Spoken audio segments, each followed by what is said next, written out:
कहाँ है मैया? उन्हें तो शीघ्रातिशीघ्र प्रभु के पास लेकर जाना है।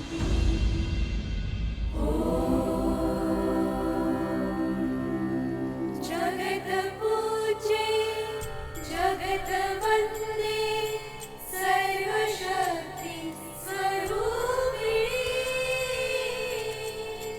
पार्वती देवी नमः।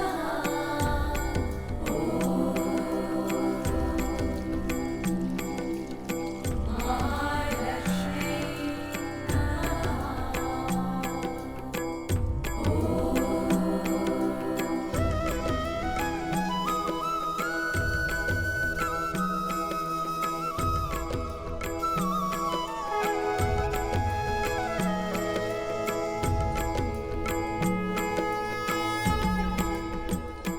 सुनिए,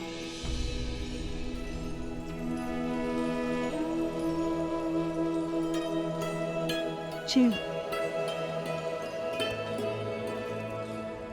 ये आपके लिए है देवी।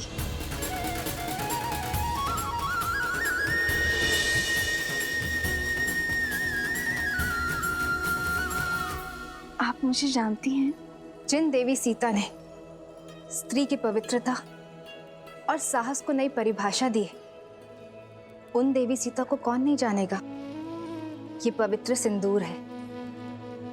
श्री राम के राज्य अभिषेक होने के साथ अयोध्या का सोया हुआ सौभाग्य भी जागने वाला है। श्री राम के कंधों पर बड़ा भार आने को है, किंतु पत्नी के समर्थन के बिना पति के कर्म और धर्म की यात्रा अधूरी है।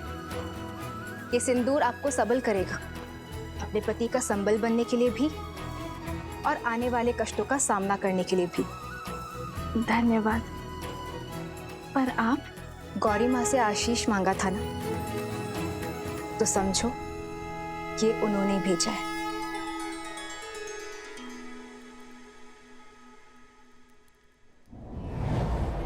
सर्वमंगल मांगल्ये शिवे सर्वार्थ साधिके शरण्ये त्र्यंबके गौरी नारायणी नमोस्तुते नारायणी नमोस्तुते।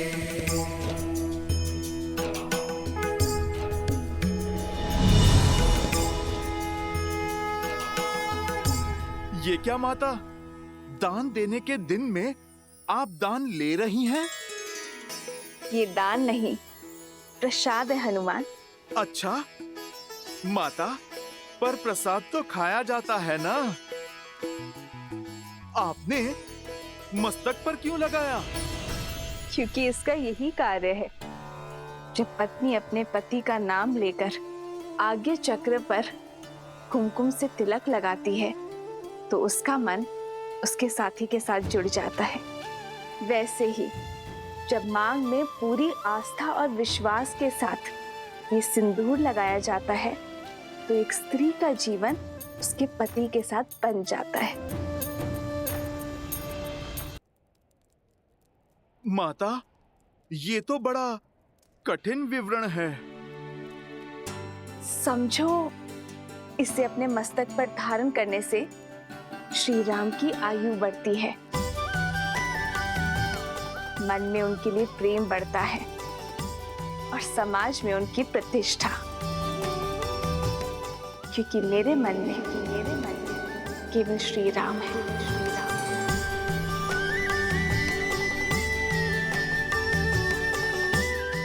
माता, आप मन मस्तक की बात करती हैं। इस भक्त के तो रोम रोम में प्रभु राम के लिए प्रार्थना उठती है माते।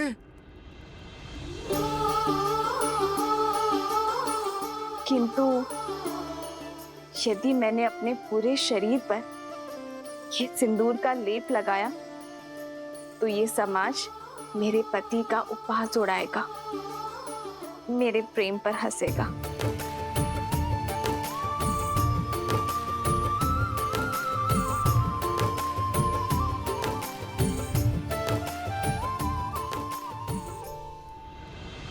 पंचगव्य अर्थात गौ माता से प्राप्त 5 उत्पाद दुग्ध, दही, घी, गौमूत्र और गौमेह, इन पांचों के स्नान से संपूर्ण देह शुद्ध हो जाती है और पृथ्वी तत्व भी शांत हो जाता है, क्योंकि गौ माता ही पृथ्वी का अन्य रूप है।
रामचंद्र की, सियावर रामचंद्र की, सियावर रामचंद्र की, सियावर रामचंद्र की।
राज्य अभिषेक लगभग संपन्न होने वाला है, पर मेरा हनुमान नहीं दिखाई दे रहा। कहाँ है हनुमान?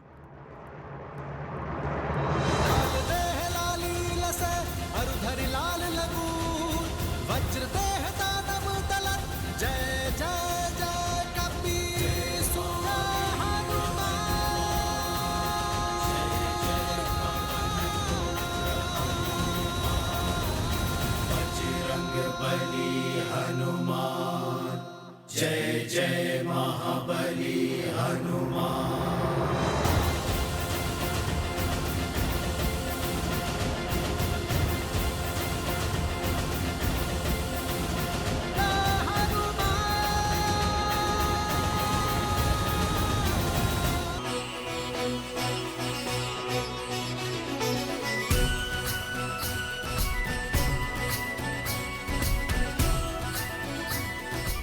सियावर रामचंद्र की, सियावर रामचंद्र की, सियावर रामचंद्र की, सियावर रामचंद्र की।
राज्य अभिषेक लगभग संपन्न होने वाला है, पर मेरा हनुमान नहीं दिखाई दे रहा। कहाँ है हनुमान?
इसे अपने मस्तक पर धारण करने से श्री राम की आयु बढ़ती है, मन में उनके लिए प्रेम बढ़ता है और समाज में उनकी प्रतिष्ठा।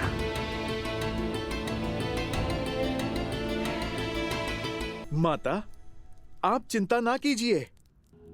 ना मुझे किसी के ठाठ से अंतर पड़ता है और ना ही उपहास से। मेरे लिए मेरे प्रभु का जीवन, उनका सम्मान, उनका मुझसे प्रेम महत्व रखता है। माता, आपने तो मुझे अनोखा मार्ग दिखा दिया। आपके मस्तक पे एक चुटकी सिंदूर लगाने से मेरे प्रभु का सम्मान इतना बढ़ गया। तो माता, आप सोचिए, मेरे प्रभु का सम्मान और प्रभु का मुझसे प्रेम अब कितना बढ़ेगा। क्योंकि माता, मैंने तो अपने रोम रोम को सिंदूर के रंग से रंग लिया है। मैंने तो अपनी पूंछ का भी एक छोटा सा भाग भी नहीं छोड़ा। तो माता, आप बताइए ना, इस लाल देह से मेरे प्रभु का जीवन और कितना बढ़ेगा।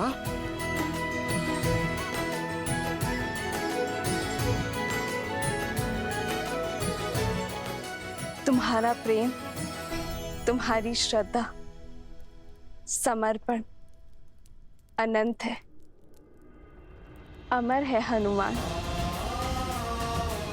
तुम चिरंजीवी रहोगे और जब तक तुम रहोगे, तुम्हारे हृदय में श्री राम का प्रेम सदा के लिए धड़कता रहेगा।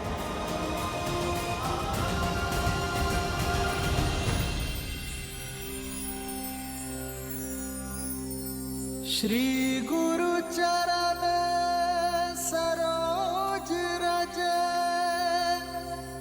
निज मनु मुकुरु सुधारी बरनौ रघुबर विमल जसु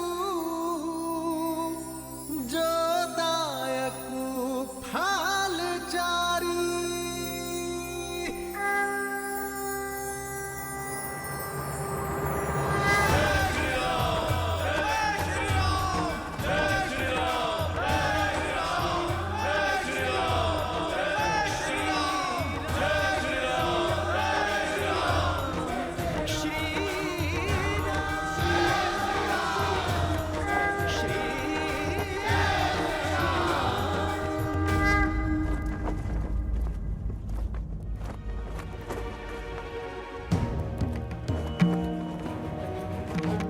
इस राज्य अभिषेक के समय की कुंडली में यह स्पष्ट है कि एक महाआसुरी शक्ति अयोध्या में प्रवेश करने वाली है।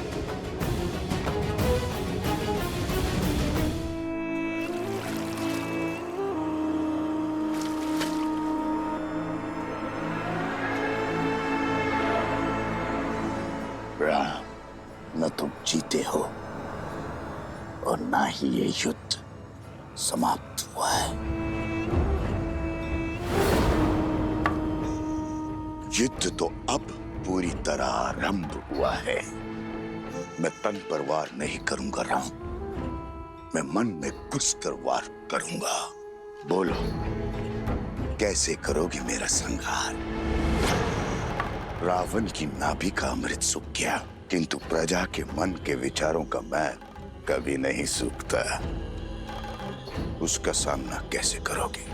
कैसे करोगे अयोध्या की प्रजा का सामना राम?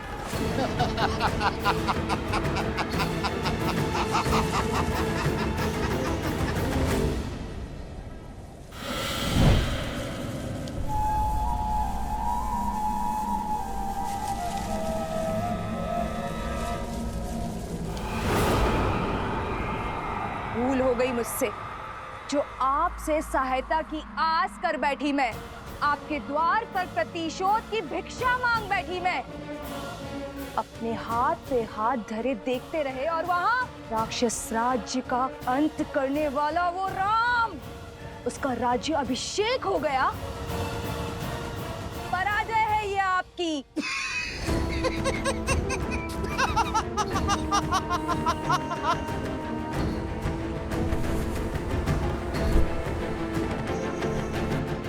मैं जितना अधिक पराजित होता हूं,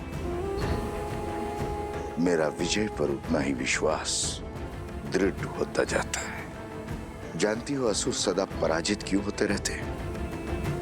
क्योंकि उन्हें अपनी शक्ति का तो बोध है, किंतु शत्रु की दुर्बलता का बोध नहीं है। राम का राज्याभिषेक उसकी दुर्बलता होगी।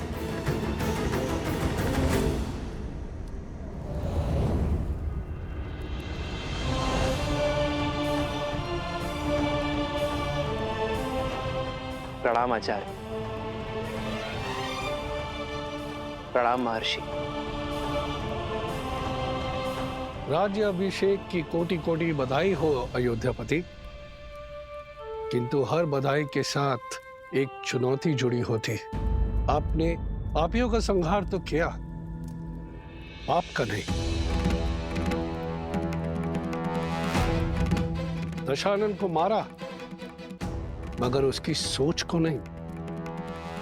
पाप की सोच एक ऐसा छलिया है जो बार बार स्वरूप बदलकर सामने आता और प्रहार करता।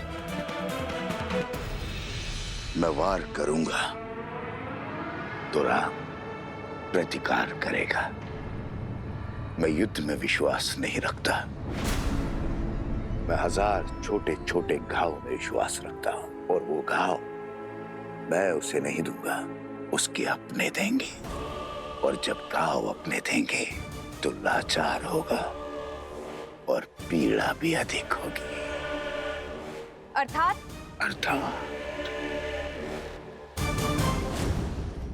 जब शत्रु वार करता है तो व्यक्ति दिल मिलाकर उसका प्रतिकार करता है, किंतु जब संतान वार करती है तो व्यक्ति घुट-घुट कर मरता है। अयोध्या की प्रजा को संतान मानता है ना राम। अब यही प्रजा उस पर वार करेगी। जिसने रावण से लंका का युद्ध जीत लिया, वो अयोध्या की प्रजा से युद्ध नहीं कर पाएगा। अब उस पर उसकी प्रजा से प्रहार करवाऊंगा। अयोध्या के भीतर एक युद्ध होगा जिसे अयोध्या हार जाएगी। अयोध्या की प्रजा के मन में इतना विष घोल दूंगा, इसे राम तो क्या महादेव भी नहीं काट पाएंगे। रावण महान शिव भक्त था, ज्ञान का सागर था, किंतु वो राक्षस सुमाली की राक्षसी वृत्तियों से जन्मा था। राक्षस सुमाली के अन्य पुत्र भी हैं श्री राम, जिनमें न रावण सा तप है और ना ही ज्ञान है, तो केवल कुटिलता। क्षमा करें महर्षि, अयोध्या के उत्तर की ओर भरत भैया है, पूर्व की ओर लक्ष्मण भैया और पश्चिम की ओर मैं, और दक्षिण की ओर हनुमान जी हैं। हम 4 बलशाली अयोध्या के द्वारपाल हैं। हमारे होते अयोध्या को किसका भय? पांव पर पादुका पहनने से, बाहर के कष्ट से बचा तो जा सकता है कुमार शत्रुघ्न,